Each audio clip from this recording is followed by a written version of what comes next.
Go for it. Katie, just go ahead and tell me when we're on. We're on. Go for it. Right now we're on? We're on, yeah. Oh, okay. Hi, everybody. Welcome to Spilling Ink, the talk show that takes you behind the book to meet the authors and artists and everyone else we can get our hands on in the publishing world. I am the Jason Lavelle, your hero, your host, your true love. And that is Katie of House Solitis. That's right. I like it. It's coming. I like that you spelled your own name correctly today. That's perfect. We're improving. All right. Such a mom moment last week, I'm telling you. All right, and then we have a very special guest, Mr. Bruce Olav Solheim, PhD. Oh, there you go. He's big time. How are you doing tonight, Bruce? Good. Thank you for inviting me. Yes, well, and you're flying solo here for the moment. I think our other guest was having technical issues, so you're going to be. I mean, and we could have this whole thing, Katie, just his face big in the middle, and we could just do the whole show just like that. That's rather frightening for your audience. Well, Katie, is there anything been going on this last week we want to talk about as the show gets rolling? Well, I've been doing the whole Game of Thrones thing. I mean, I could go crazy with the Game of Thrones theories, but I don't want to take the whole show over. Well, and I'm not even close to, oh my gosh, it's Edward Willett. Edward! Here I am. You're alive. Hello, Edward. Didn't brush my hair, but Welcome to the show. Thank you. Spilling Ink. This is Edward Willett, everybody. Yeah. They're applauding and stuff in the background. They're out there. What were we talking about? We were talking about Game of Thrones, weren't we, Katie? Yeah. We were deciding not to talk about Game of Thrones. That's right. I haven't watched it yet, the season premiere, so. Yeah, and I'm 2 seasons behind, so I can't go anywhere near it. I think I'm 8 seasons behind. Oh man! Well done, Bruce. Well done. Well played. Well, and those the first couple seasons of Game of Thrones are really, they're great. They're really entertaining, but they're also kind of trashy. There's a lot of nudity and violence and just any kind of debauchery you could think of is going on in those first 2 seasons. And then the third season, the long drawn out drama begins. So They kind of coined the term sex position because they would always have very poignant conversations or give out clues of what's going on during moments where characters are having a little fun. Banging. Oh. Yeah. Like if you watch, and I don't know which season it is, it could be season 1, season 2, where Littlefinger's in his brothel and he's basically interviewing 2 people for the next shift, and he's telling them how horrible they're doing and to restart. And as they're going at it again, he is describing how much he loves Catelyn Stark. And if you listen to his words, it's a very important conversation. Mm-hmm. You're being inundated with everything else going on. Mm-hmm. Mm-hmm. Yep, it is good stuff. Joe is with you, Bruce. Yeah, I saw that. Hey, Joe. Joe, are you not a Game of Thrones watcher? He's not. Wow. No, we were going to do a little chat like we did for the Avengers Endgame theories. And I was like, well, what about Game of Thrones? He's like, I don't watch it. Who am I going to do these theory posts with? I'm not opposed to watching it. I do want to watch it, but I guess I'll wait till it's totally off the grid, and then I'll watch it. It's interesting because I've deviated from the books. So if you read the books, you get one side of the story. And then if you watch the TV series, you get another. But obviously the TV series is going to finish before the books. So you kind of have to watch the TV series now to see what the end should be. And whether or not the end is actually going to match the books anymore, I don't know. Originally, they were supposed to. We could talk about Doctor Who. I mean, I like Doctor Who. There you go. That's good stuff. Yeah. I'm behind on that one too. Oh my goodness! I've only seen about 3 of the current season. I'm busy writing. What do you want? All right, Thinking of that, maybe we should talk about writing, Jason. I was just thinking we've got 4 authors here, and we can't find a movie or a series that we all watch, but we all are somehow involved in this crazy writing process. So we've got Bruce, and Bruce, can you, well, I'll tell you what, you tell us about what you do rather than me trying to interpret your website. Me, what do I do? Okay. I'm a professor of history at Citrus College in Southern California, and I write plays. So I'm also a playwright, and I've published 8 books. 6 of them have been pretty much traditional political science history type of books. Everything from a survey text for modern U.S. history to a book about women leaders and the Vietnam War. And then all of a sudden, I took this departure 3 years ago and wrote my first paranormal book about my own experiences. And then now I've written a second one, and then the third one will come out next year. So I'm in the middle of this trilogy of my paranormal experiences. So it's been a very interesting 3 years. You're muted, Jason. Oh yeah, what happened? The name of the new book, the paranormal one. Timeless Deja Vu is the second book. The first one was just called Timeless, and the subtitle is a paranormal personal history. Well, and so I read a little bit on your website about this book, that it's following your life and the things that you've experienced, right? Yes. Yeah. Since age 4, I've been experiencing paranormal events. Stop it, Rob. Somebody sent you a poisonous barb. That was fun. So since age 4, I've been experiencing paranormal things, the whole gamut of things, pretty frequently, but randomly. And then 3 years ago, a good friend of mine died, and I had a vision of him. I communicated with him after his death, and he told me now's the time to chronicle all of the stories and release them, to let them out. And I was reluctant to, because I thought I wouldn't be taken seriously as an academic, and I might lose my job and be ridiculed by my peers and my students alike. But I couldn't have been more incorrect. I mean, they've been very supportive, my colleagues, and even the college now lets me teach a paranormal course. So it's a whole new life right now, whole new direction. That's amazing. That's so, and I'll tell you what, if it was a movie, the college would have harassed you and you would have had to leave and stuff like that. But no, that's amazing. So I think the stars are all aligned right now, at least for now. Now, how did you go about getting those books published? The first one, I found a small publisher, Tuscany Bay Books. They're out of, where is it? Simi Valley. And in this last one, I published myself. I just did it myself. And I've done that before too. I wrote a children's short novel for middle grade students and readers, and I published that myself too. So, and some of my other history books and stuff, they've big publishers like Bison Books, University of Nebraska Press, Prager. So I've worked with big publishers, and I've self-published and worked with small publishers. So I've had all those experiences. Now, on one side or the other, which do you prefer, having a publisher or being a publisher? I like publishing my own books and because I'm kind of a natural promoter anyway. So I like to do my own promotion. I mean, I do get the help of publicists, but I have an idea of what you're supposed to do. So maybe I missed my calling. Maybe I should have been in that business, PR business, but I understand, what you have to do. So in fact, the writing is the easy part. It's the PR that's the hard. We said that before, guys. Writing is the easy part. Everything else is the hard stuff. But, I wish that's all we had to do. Yeah.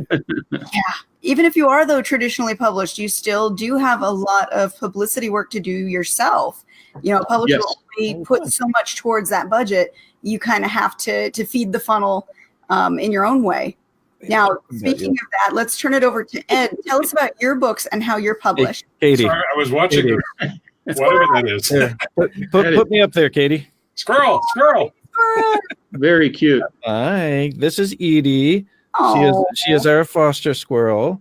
Wow. She A was black squirrel with blue eyes. Yeah, she's pretty, isn't she? Very special. And then over here is my beautiful wife, who actually brought this squirrel back from damn near dead. Hello. He was almost dead.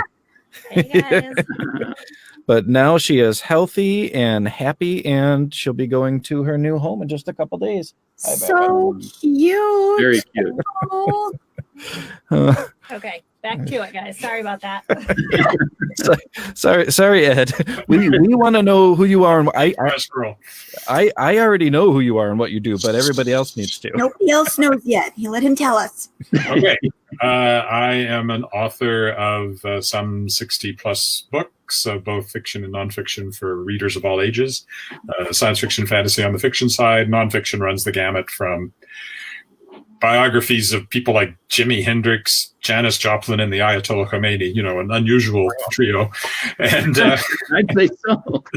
and science fiction, fantasy, I'm published through a variety of publishers, large and small, and have my own little publishing house now called Shadow Paw Press that I'm putting out some of my stuff through. My main publisher is Daw Books in New York. My current series, which has started, is called World Shapers. World Shaper just came out in September. The second book is called Master of the World, and that will be my 10th novel for Daw. Master of the World will be my 10th Daw novel. And then I also host my own podcast called The World Shapers, because, synergy and marketing is everything, where I interview other authors about their creative process. So that's been a lot of fun as well. In addition, I write plays. I have one going up next week, in fact, play with music called The Music Shop. And I'm also an actor and singer. And I have a cat that looks very much like that squirrel, only cat. Jack of all trades right here. I love that. I know we've got quite a crew going on here. But only one of us has a comma after their name followed by some letters. So I can put a BA, but nobody does that. I could put a BS on mine, and there you go. So in Edward, you were just on the Raven not long ago, and then I saw, if it was yesterday or the day before, that you were on a television program of some kind. Yeah, that was to promote the new play that's happening this week. The publicity is happening right now, so there was a newspaper article today. And I liked the newspaper article was fun because it said the name of the play is The Music Shop, and said the music shop is what happens when you ask a science fiction writer to write a musical. So I got that in there as well. Yeah, so I have hosted TV shows and stuff over the years as well, and a radio program, and I have that voice, Yeah. So I've done all that kind of stuff. I've been freelancing full time for 26 years. It'll be this year, but I married an engineer, which was a really good career move. So, Yeah, how much of your day is spent in front of the computer writing? most of my day is spent in front of the computer. I'm not always writing because there's the publicity and all that stuff, and but research and wasting time. There's a lot of wasting time. I admit I'm a bad procrastinator. We all know. Yeah. The reason I ask is because a lot of times people say, especially new authors or people who want to write, oh, I don't know where you find the time. I don't know how you can get these books written. And really, if you set yourself like a small goal, let's say 1,000 words a day, you can have 3 full-length novels written by the end of the year with just 1,000 words a day. And that can equate to as little as maybe an hour of your day of actual writing time. I mean, everybody writes at a different speed, and some people that's 1,000 words is a long slog. For some people, it's not that much of a slog. Speaking for myself, but yeah, it used to be back in typewriter days. It used to be said all you had to do was write a single typewritten page a day, and you'd have a 365-page manuscript at the end of the year. And a page a day is nothing, right? So you can always find whatever time you have. And before I was a freelancer, I was a newspaper reporter and then a communications officer. And so I spent a lot of time writing for my job. And then it was, in those cases, I actually found it a little harder to write the fiction afterwards because I'd been doing the other stuff all day. So You got to switch gears a little bit. But I was certainly cranking out the words during all those years. Well, and I've got to tell you that when you said communications officer, what I pictured is your hair, on top of Time Cop.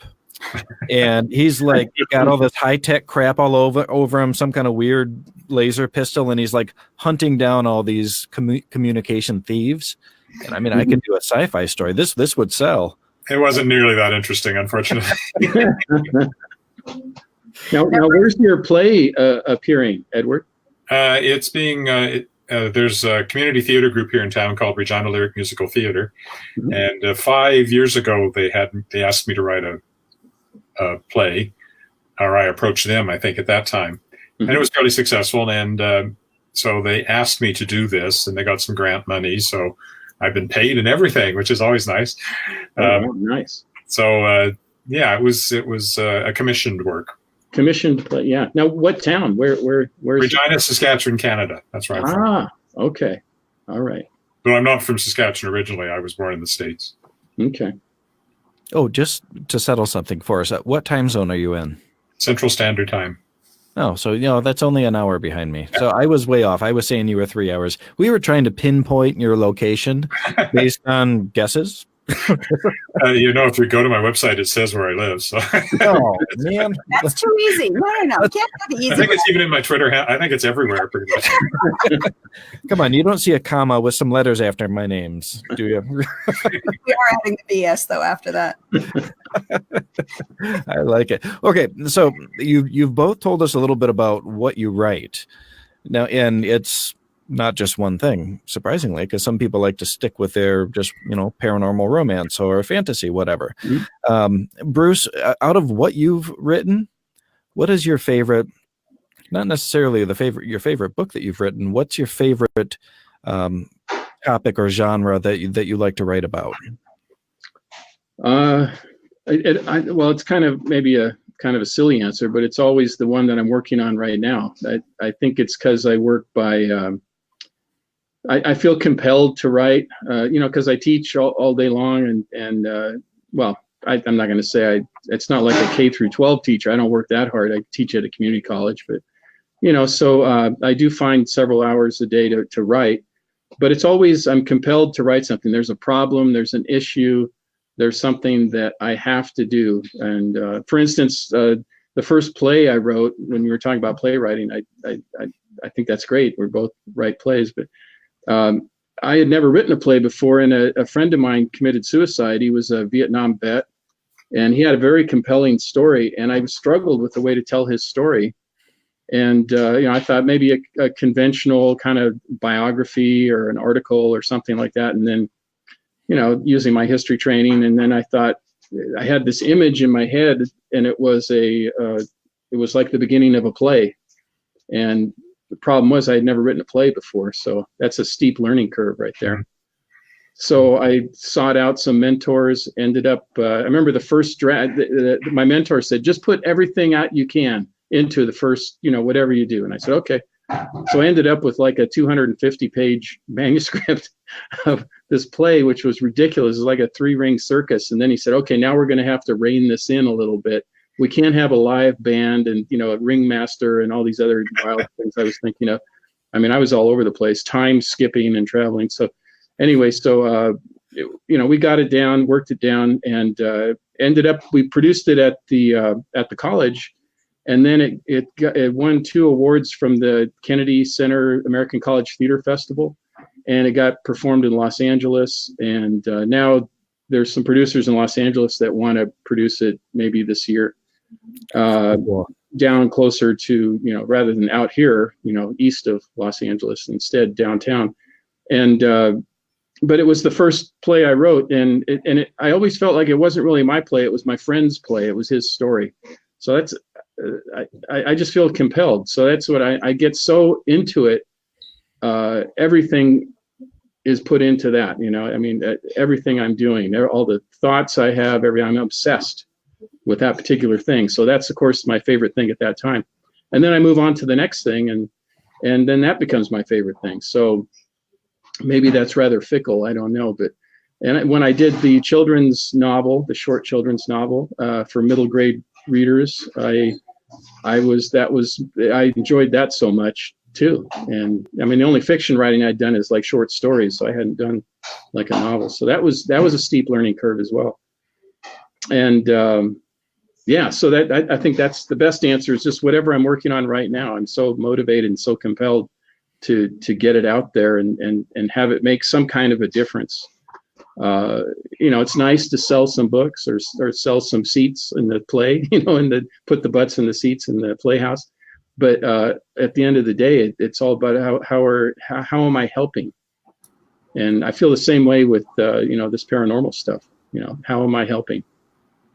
Whether it's mediumship or which I've developed or anything else, and I think that's what we do, is we do what's closest to us and what means something to us and what we're compelled to do, and to make a difference in this world and entertain people. If that's entertaining people, making them laugh, making them cry, that we're taking them away from their whatever troubles they may have, and maybe give them some insights. And I think that's it. I can't think of a better profession than writing.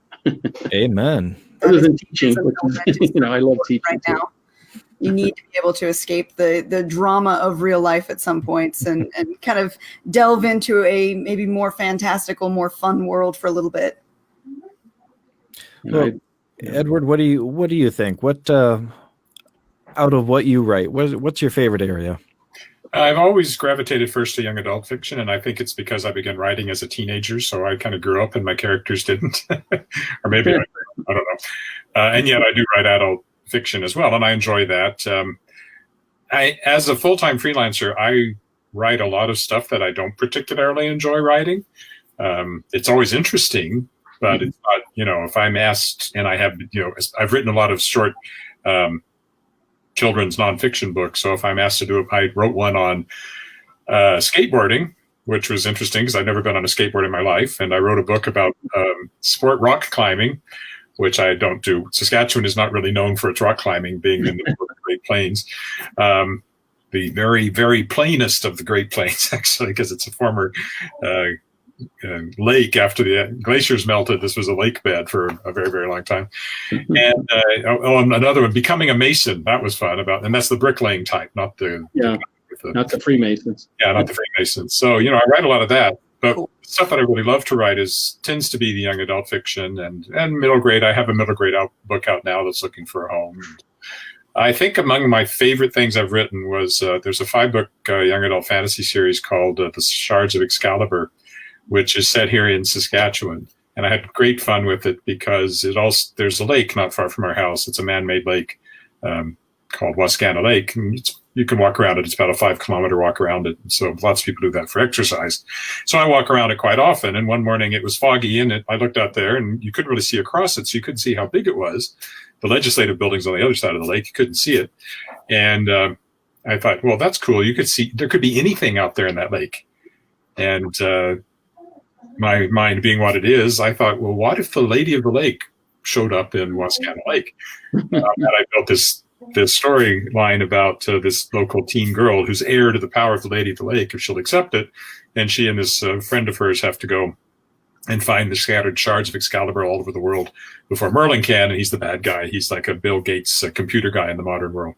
So I had lots and lots of fun with that. I think that may be the favorite thing I've written so far. Although the new series offers immense possibilities to write stuff set in all sorts of different worlds, because it is a concept of worlds that are shaped by people who then live inside them. And the first one was set in a version of our world, but it wasn't quite our world. I had a lot of fun with that. It's a world where there's such things as one of the big musicals. Well, it was kind of a flop, but in this fictional world, there was a musical version of the Da Vinci Code. So I had fun putting in jokes like that. Hugh Jackman was in it. He did his best, but he just couldn't. And the next one is the Jules Verne world. So I guess what I really enjoy about writing is creating these fictional worlds and the characters that inhabit them. And that was kind of the whole point of the new series, is to create as many fictional worlds as I can and explore them in a new way. I totally think Hugh Jackman could pull it off. That might do anything. No, he was in the, the lead role, whatever that guy's name is. Forgotten now. The Greatest Show guy? Yeah, that's Hugh Jackman. But in the Da Vinci Code, the movie, that was the part that was Tom Hanks. Tom Hanks. Tom Hanks. Yeah, so Hugh Jackman played it in my fictional musical version. Oh, that's fun. Oh, I love how you draw inspiration though from the surroundings. You went out to the lake, and that inspired you to write about a Arthurian style legend set within modern times. I think that's really brilliant. I think it's, and I say this all the time about writing, it's like a muscle that you exercise when it comes to writing science fiction, fantasy, or any kind of story. I think you look at the world around you and you see it in terms of story. We all do, but writers just hone that more, and they find these stories, whether it's from, personal experience or people that we know, we hear that and we think, I can craft that into an effective story, which we then are communicating with other people. The other thing I like to say is that writing is not really a solitary act, it's a collaborative act. What you put down on the page is one thing, but it doesn't really exist until other people read it, and they recreate in their mind from your words their own version of what you said, and it's not actually exactly the same thing as you have in your head. And I think that's cool, so that every time you write something, you're actually creating these little mini worlds in other people's heads. Everybody that reads it is getting something different out of it. And I use my hands when I'm talking. Oh, I like that. I like that. And there was a oh gosh, now I'm totally blanking on it, on who wrote it, but they were talking about bad reviews and reviews in general, and how you can't take them to heart because it's only how somebody else is seeing that, right? It's only how they interpret it. What's it? Yeah, that's right. That's right. Yeah. So, yeah. Well, Joe Compton wants Katie to answer that question. What's her favorite genre to write in? My favorite genre, well, fantasy, but I play in all the fantasy pools. I like dystopian. I like more modern fantasy, urban fantasy, a little paranormal romance in there. But kind of like what Bruce said, whatever I'm currently working on takes over. And I throw myself 100% into it because you have to have that passion in order for that passion to show up on the page, I think. And then once it's done and I move on to something else, I find that becomes my newest passion. Although I kind of wanted to follow up that question, though, with on the marketing standpoint, especially from both of you who have multiple books, multiple series, multiple styles of books. Once you've moved on to that next one, do you find it hard to go back and kind of continue the marketing for older works while you're still trying to get new stuff out as well? Because that's what I find the hardest to do, because my passion is whatever I'm currently on. I think I'm terrible at marketing. I always have something new coming out, and I do find that exactly. That's the only thing. It's hard to figure out what to do with the stuff is still out there. Like all these books are still out there in ebook. My books from 10 years ago are still available in ebook. And I don't quite know how to bring attention to them, even though they're still out there. So I'm not good at it, I don't think. Yeah, otherwise I'd be fabulously wealthy.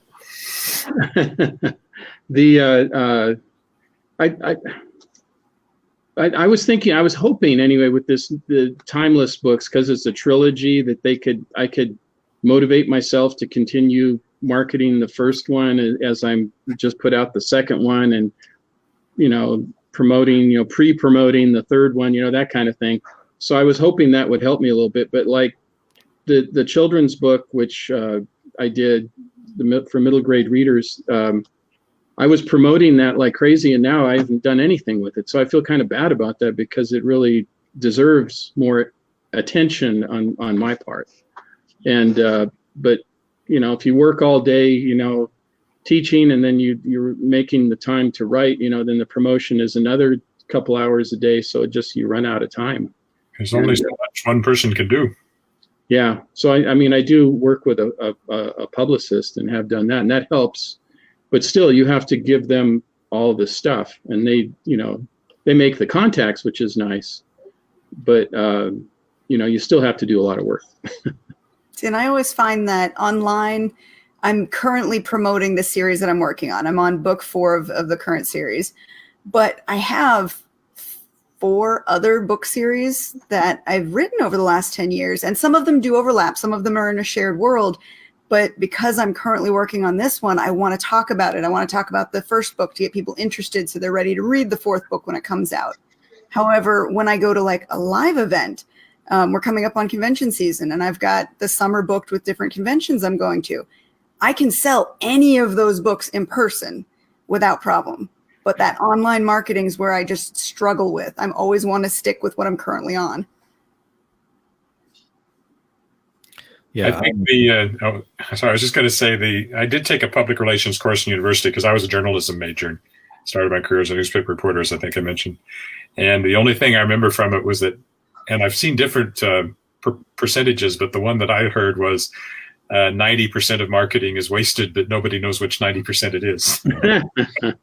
I think that's true. And it changes, and the 90% changes, so there's no way to keep track of it. No, I am absolutely shit at marketing. I am the worst. I don't know what else to do besides, posting cute little things online with a link to the book. I don't know what else to do. I mean, I've tried a couple, some AMS ads and Facebook ads, and nothing really seems to generate a good return on the investment. So I don't know. Marketing is just, what's that? I was going to say, even great free stuff doesn't necessarily work. I mean, World Shaper had, a starred review in Publishers Weekly, and I've had that before. As far as I can tell, that doesn't do anything to move any books. So I don't know. I don't know the key. I mean, reviews are important because that's how people hear about it to a certain extent, and yet. I completely agree with reviews being important. And just this week, you always check your AMS, you always check your sales, whether it's on Drafted Digital or Amazon, or if you're through a publisher, they send you reports. You always keep an eye on what kind of sales are coming through. And the series that I'm working on, The Agents of Asset, has kind of been stagnant in sales for a while. And admittedly, I haven't been promoting as much as I want to. But all of a sudden, middle of the week, there was just this spike. I have no clue why. I haven't added anything. I haven't promoted anything. I did get a few people who sent me some very nice emails saying that they read the book and loved it. So maybe somebody said something, and that word of mouth review created a renewed interest. I don't know, but it had a spike out of nowhere this week. Yeah, that's, I was, the book that I've written that's had the most sales is the book that I didn't want to write, but I was forced to write it. It kind of reminds me of what you were saying, Edward. I mean, you write stuff maybe you don't necessarily want to write about, but my American history textbook, I actually call it an anti-textbook. And I was tired of teaching with these books that were, they're so corporatized and written by teams of historians, and they don't have the personal narrative through line in it. It's just all people, experts throwing in stuff, and it's a hodgepodge, and they're so slick and overproduced, and I wanted more like a punk rock history book, personal, gritty, and that's what I wrote. And I didn't even want to do it, but I just got so tired of these textbooks that the students were complaining about. And so I said, okay, I'm just going to write it. I don't really want to do it. I'm going to retire in like 6 or 7 years, but okay, I'll do it. And that's the one that's selling the best, was the one that it was a weird niche. And other, like some guy that teaches U.S. history at Baylor in Texas. That's in Texas, right? Baylor University. I think so. He picked it up. He adopted it. And I thought, how in the hell did he find out about this book? You just wonder, where does this come from? So, but anyway, so yeah, it was the book I didn't want to write that ended up that's selling the best. So it's weird. Yeah, exactly what Zan's saying. You pick up stuff that other people have said would be interesting. That word of mouth is the best publicity that money can't buy. Mm-hmm. Yeah, I think everybody agrees on that. But again, you can't buy it, so it's hard to generate. I mean, you can buy reviews, but that's not the same thing as somebody reading your book and going, oh my God, you have to read this. It's amazing. That kind of just that passion and that feeling, you can't replicate that with money. Yeah, I agree. You got to find those people that are gung-ho about you, that are passionate about you, and that you've made them that way by giving them a great product that they could connect with. So, but if you have those people, they're just going to keep telling more people, just like I did with V.E. Schwab last year with Vicious. I talked about her damn near every show using her examples of this or that, but that's because I really am a fan. So of course I'm going to tell people, I interviewed her 2 episodes ago on my podcast. Yeah. And actually, but the reason I mentioned that is because that's what I told her, because I've heard about her through word of mouth. I mean, she's a hugely well known, but I've seen the name, but I hadn't thought anything about it. But my niece, who's a lawyer here in town, recommended her Shades of Magic books to my daughter. My daughter read them and said, these are fantastic. And so I read them.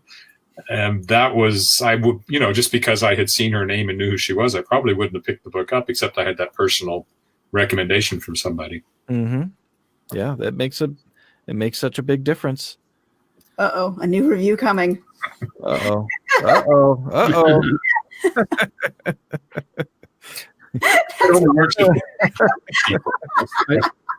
Edward, I liked what you said about, because usually people say that, writing novels and nonfiction books is such a solitary activity, but I like what you had to say about that, and in the end, I mean, during the process, yes, but at the end, it's not. But how would you compare that to your experience with writing plays? Well, playwriting is a whole other level of collaboration, because now I'm directing my own play, so at least I have that level of control. Oh, I've never done that. So. Because I am an actor as well. That's how I got into theater. But I haven't always directed my plays. And then you've got a director that's bringing their vision to it. Mm-hmm. Every actor that does the roles is going to do the role differently. So every one of those is different. So yeah, that's a whole nother level. I don't know. Well, I guess from what I said, I guess if you think of each individual creating their own version of it, there's actually more versions of a book than there are of the play. But when you're in the process of making a play and you've got all these other considerations like set and lighting and costumes and all that stuff, it's a much more of a social activity putting on a play than it is writing a book, for sure. I kind of compared it to being in the military, how we all needed each other. That one person. If the property or the person in charge of the the props, the prop master drops the ball and the person runs out there without the prop, there goes, that's very tough. Some really good actors can pick it up and, do stuff, or if the lighting goes wrong, I mean, you depend on the other person so much. And of course, with the actors too, picking each other, somebody stumbles on their lines, Well, when you're the director as well, I'll sit out there on opening night, and then I have to wait and see the reaction of the people around me and see what's going on. I was going to say an example of that. The last play I wrote, I did the sound cues, and they were all on the my Mac. Mm-hmm. And the person running it had never really done it before, so everything's plugged in. Well, Macs have this nasty habit of if you play one thing, they think you want to play the next thing in that playlist, right? So all my sound cues happened in the first 30 seconds or so. There were doorbells ringing and cars pulling up outside and doors slamming, and the poor actress was trying to carry on. And I think I heard somebody getting out of my spot, which was in the middle of the row, about middle of the audience, as I rushed to the aisle, ran back to the booth and said, "Stop it, we're going to restart the play. We can't recover this." Unfortunately, everybody, and actually audiences do kind of enjoy when things go wrong in live theater. So they're more forgiving probably than readers are when something goes horribly wrong in your story. That's probably true. So it's kind of like a sound cue overture. It was very weird. She was trying to sing a song too, and there's doors slamming and phones ringing. That's hilarious. I was in a show once where the main stage curtain fell down. That was scary. If you do enough theater, every theater person is full of horror stories. Now, I was going to ask you about, being a director and an actor. I took an acting class because I wanted to be a better writer. And I'm so glad that I did. I mean, I think taking an acting class actually can make you a better person, not just because you get more in touch with who you are, and as the acting professor told me, he said that I'm going to take you to a very uncomfortable place and you're going to deal with it. My job is to bring you out of your comfort zone, which is a growth thing. And so it made me a better writer. And obviously the second play I wrote, I did a lot better with the dialogue because I knew what the actors were going to have to go through. Yeah, I agree. And on my podcast, I've talked to a number of writers who have some theatrical experience. Well, Orson Scott Card is probably the biggest name, but others I've talked to as well who have done acting and theater. And I always ask them that question if they think being involved in theater and especially being an actor, helps them be a better writer. And they all say much what you just said, that you learn. Acting is this, in many ways, it's the same thing. You're pretending to be somebody else. Mm-hmm. And putting yourself into somebody else's head. And the other thing I found directing helps with is, as a stage director, you're always conscious of where people are on stage and what the images look like and where people have to move to. And I do find I've done a lot of working with wannabe writers and teaching young writers and all that kind of stuff.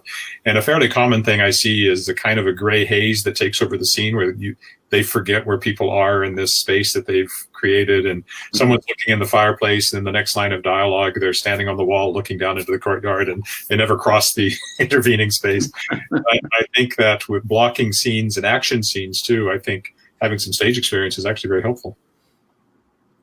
Now, Rebecca had an important question. Don't those curtains weigh a ton? I was actually wondering the same thing. Like, could you crush a person with them?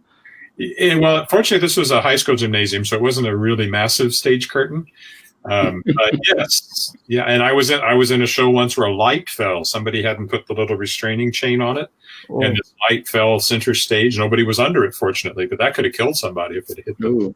That's what happened in Phantom of the Opera. Yeah, well, that's a whole chandelier. But I definitely have to agree with you, though, on the understanding blocking and understanding where characters are in relation to what's going on in the scene around you. And it makes a lot of sense, because if you're writing a scene where characters are moving around and you don't properly visualize it, it's not going to translate to the page. In one of my book series, I have a character that likes to fight with a sword. And so I actually have swords that I play with, and I'll have my husband stand in front of me, and I'll just stand still, honey, I won't hit you. And I will work on different motions so that I understand what it feels like to hold the sword, how it feels to swing it through the air, how it feels to hit somebody with it, and the sound they make when you hit them with it. I thought you said you shouldn't hit him. I'm not going to tell him I'm going to hit him.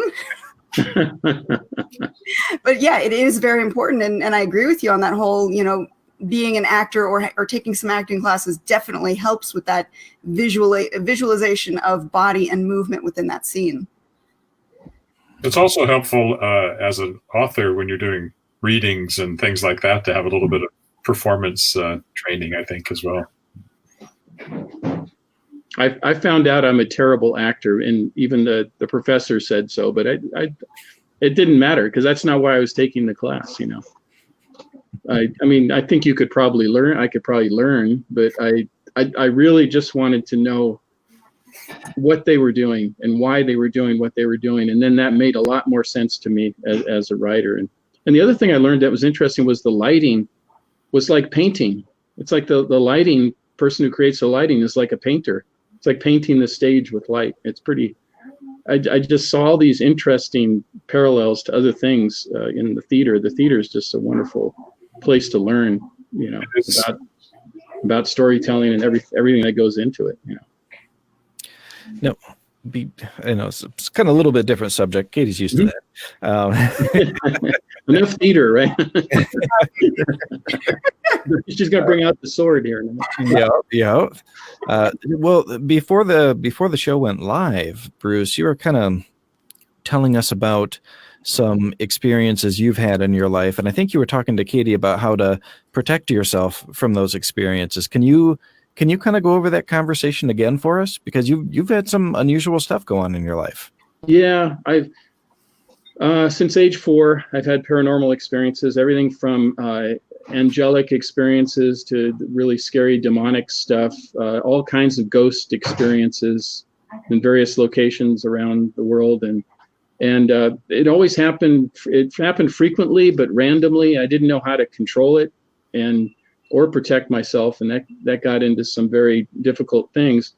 And 3 years ago, a friend of mine died, and a dear friend of mine, and he came to me in a vision, which wasn't uncommon for me to have a vision of a person who had passed away.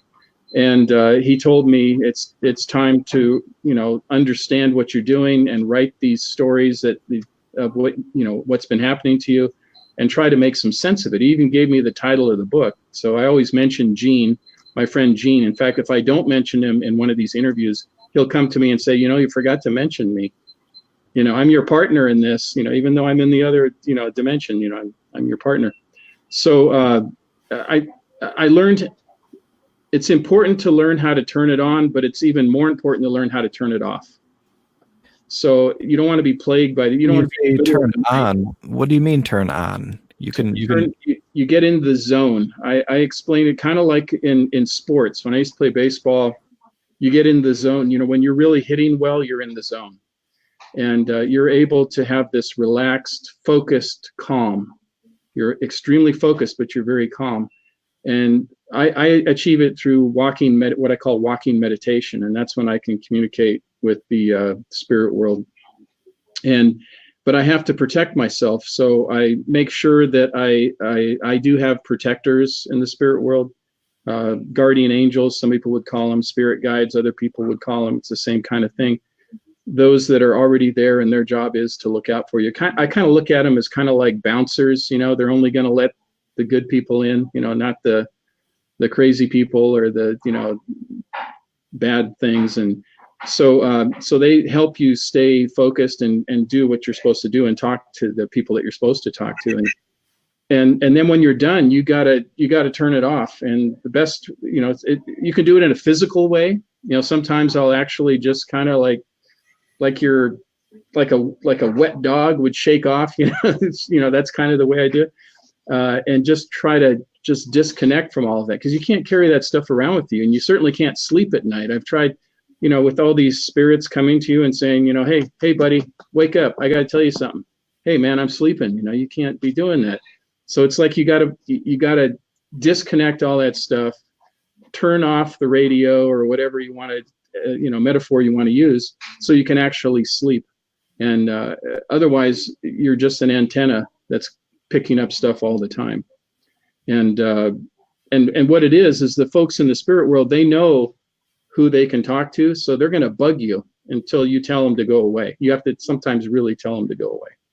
And that's the easiest way I can explain it, is that it's just as important to learn how to turn it off as it is to turn it on.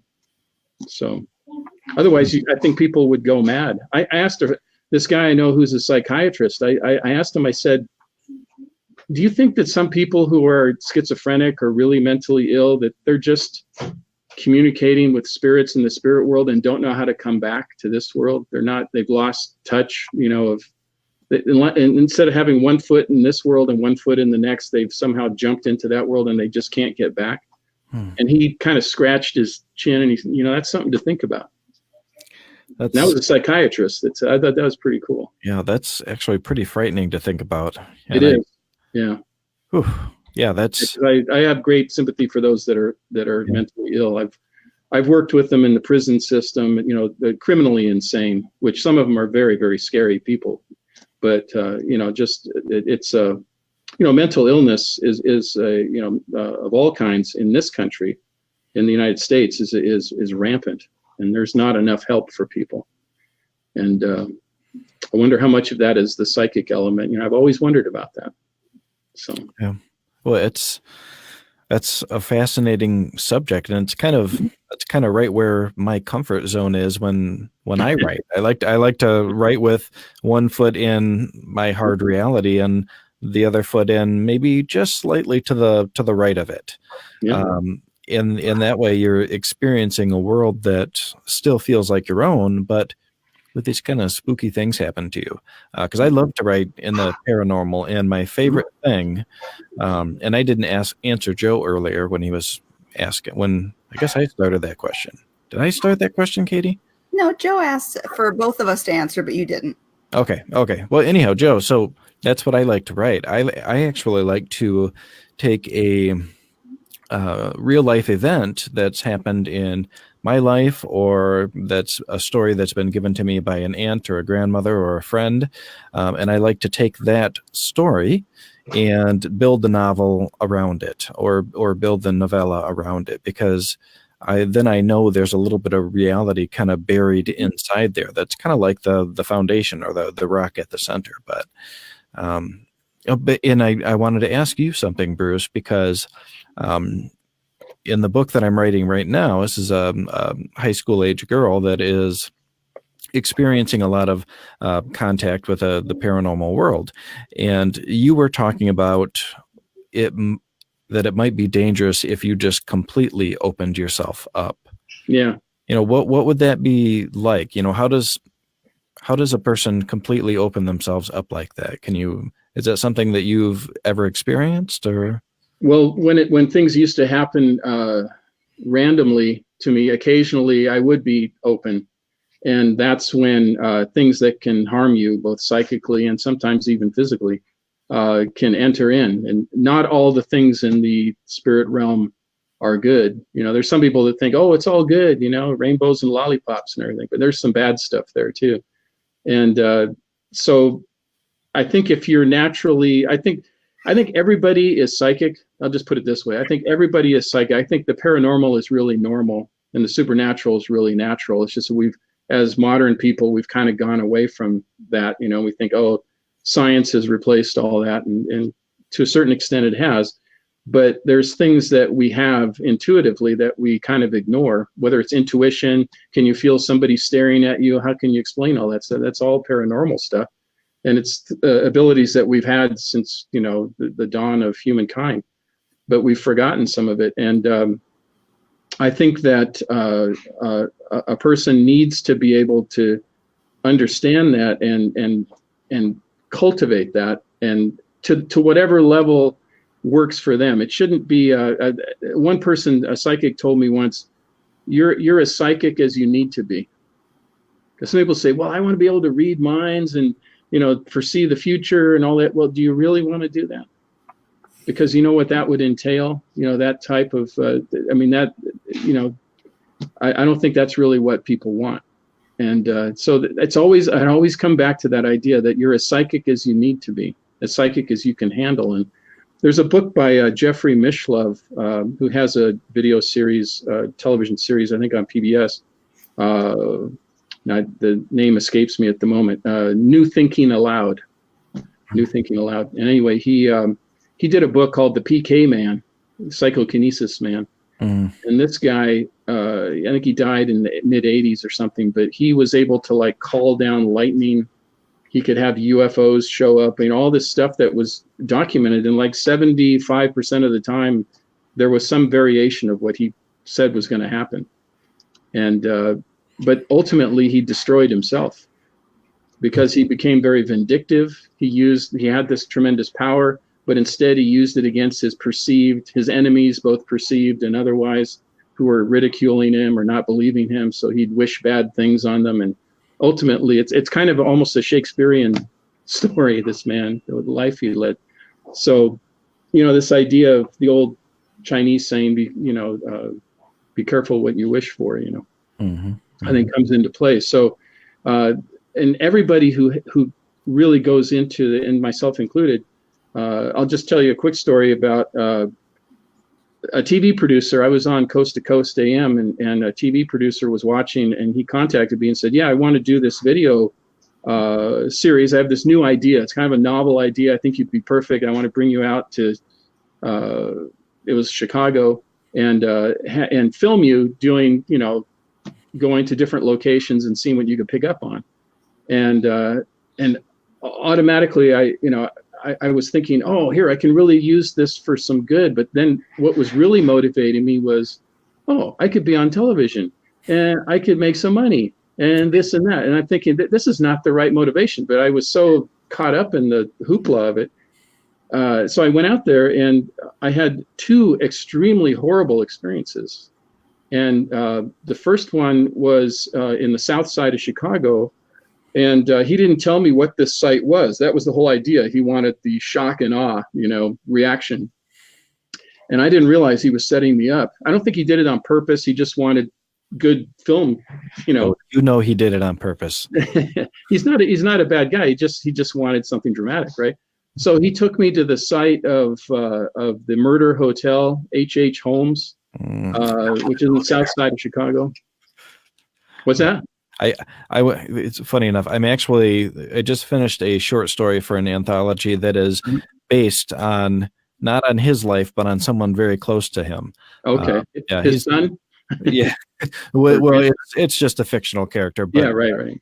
But yeah, it's a really interesting case. It is, and I didn't know what it was. He just took me there. He said, "Okay, something bad happened here. What do you pick up on?" So I'm walking around, and I'm seeing, like in the 1800s, buggies and the clip clop of the horses, which is usually I see it in my mind's eye. And then, there's all this kinetic movement, and then there was this one man in a dark coat, long coat, with a bowler hat and a big funny mustache, right, looking at me, and he was the only one that was paying attention to me. And I got a creepy feeling from this guy. I didn't know where I was or what I was, encountering or whatever. So I was walking around, and usually what I do, and when I'm at these kind of sites, I'll go up to an old tree, the oldest tree I can find, and I touch it because I feel like trees like record things. Being a historian, I feel like trees are kind of natural historians. So I'm going up to touch this tree, and all of a sudden, I get pushed down into the ground, not just pushed from behind, but pushed down. And I'm a big guy, and it violently pushed me down to the ground. And I hurt my knee, I hurt my foot. And the worst part of it was when I was down, I had like given up hope. I was like thinking, this is the end, I'm not going to make it. And I started seeing all these dead people that were under the ground and stuff. And so I told the guy, I said, I got to get out of here. This is way too much. You told me this was a bad place, but you didn't tell me how bad it was. And, but that was right close by to where that, in fact, just on the same alleyway across the street from the murder hotel. And he told me that afterwards. He said, that's what it was. So it was the only time I've ever been physically attacked during, doing a psychic reading or doing a sight reading. And it was a red flag for me that I don't want to do this kind of stuff. I'll just write my books, have my own controlled experiences, help my friends connect to their deceased loved ones. And that's what I'm going to do. I'm not going to do this kind of, action, kind of thing where you're going into a demon's lair or something. I don't want to do that. I really don't. I want to protect myself from that.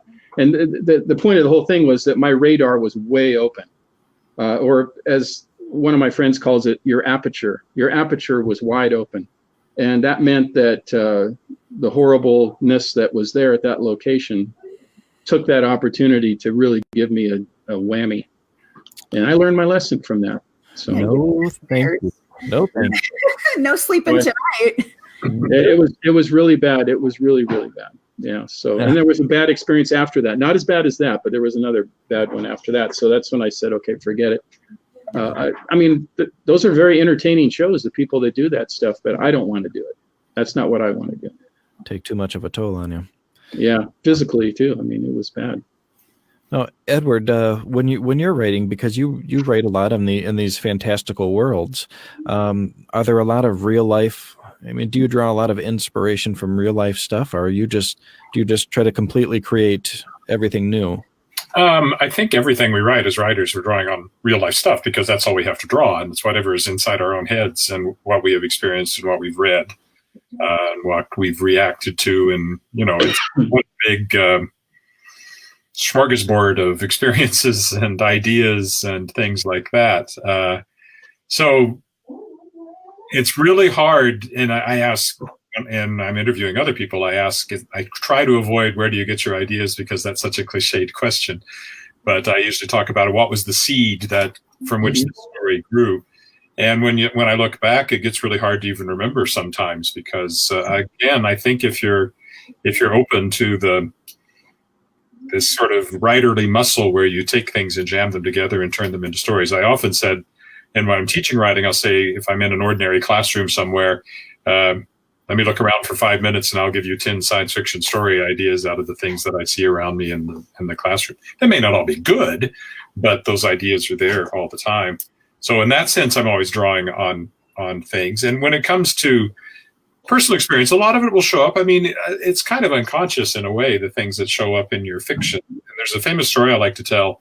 It was in one of Isaac Asimov's biographical books, Opus 100 or Opus 200 or Opus 300. I don't know which one it was.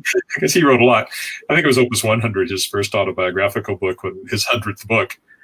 He talked about going into a university classroom, I think it was in Chicago, where the professor was teaching his short story, Nightfall, classic short story based on the line, if men only saw the stars once every 1,000 years, how they would worship and praise God. And he said, no, if they only saw the stars once every 1,000 years, they'd go mad with fear when these things appeared in the sky. Mm-hmm. That was what his story was about. And the professor was going on, and Asimov listened. When it was over, he went up to him and he said, that was very interesting, but I'm Isaac Asimov and I wrote that story and I didn't put any of that stuff in there. And the professor said, well, I'm very glad to meet you, but just because you wrote the story, what makes you think you know what's in it? It's stuck in my head because people will read things I've written and they'll say, where did that come from? And, well, it's in here somewhere. And maybe I didn't really recognize it until I put it on the page either. So you will certainly, and I think every writer, you'll see certain themes will show up. And that's the stuff that's really inside you that's finding its way into your stories. In my case, it's usually all about individual responsibility and that sort of thing. And the hero is always the person who does the best they can, and they keep failing and failing, but they keep on trying. And they get some form of success at the end, but it may be a really tough road along the way. That seems to be what pops up in my stories over and over again. And I think that just comes from, family members and their stories and people I've known. It all gets jammed into this mixing machine up here. And then I spew it out onto the page. There's a lovely for you. Well, Katie, I'm sorry. I got us talking there a little bit, and I kind of ran our time down. We're just a little bit over time now. Should we wrap this up, Katie, or did we have anything else to talk about? No, we had a good conversation. I don't think we went off base or anything. It's just kind of been a really cool flow between the topics. So yeah, I think we're good to wrap it up. You guys have been wonderful. This has been really interesting listening to both of you guys. Thank you. Oh, thank you. Yeah. I've enjoyed meeting all of you. Me too. And I want to read your work. Awesome. It will take me a lifetime to read everything you've written, Edward. I would skip the skateboarding book. I think you can skip that. Well, guys, make sure you stick around after we close out for a minute so we can chat with you. Okay. But for everybody else out there, what's that? After hours party. Yeah, it's the after hours bar. It's Joe's bar at 7:00 tonight. Joe's bar is that'd be 9:00 my time, but yeah. So guys, it's been great to have you on, like Katie said, and for all of you out there watching, thank you so much. And for those of you watching in the future, thank you. Please make sure to hit subscribe or like or whatever you got to do so that you can see more videos from us. Hi, buddy. Hello. Future writer right there. All right, everybody. Have a good night. Thank you. Good night. Thanks, guys. Thank you.